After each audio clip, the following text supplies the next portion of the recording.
Another way to track and not watch or to show call is to use a Google document.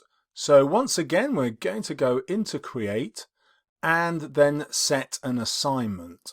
Once you've got an assignment set up, you need to create the actual Google document. So click on Create, click on Docs, and then you get a new document that is collaborative and everybody in your class will be able to collaborate on it. And now you can put your instructions directly into the document.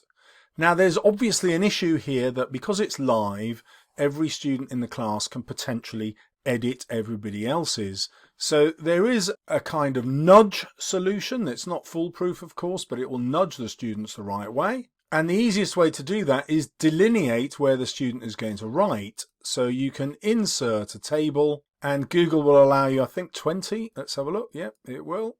And then obviously you're going to populate that with the name of the student and then they write whatever they need to.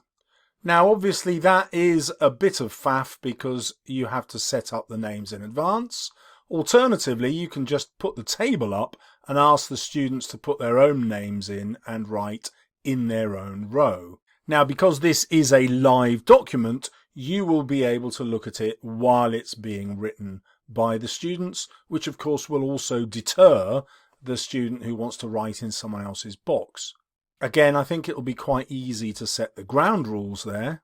And just as before, the advantage of this document is that once it's filled in, you can work out the 3 or 4 examples that you might want to teach from later in the lesson or in a future lesson and just delete the ones that are surplus.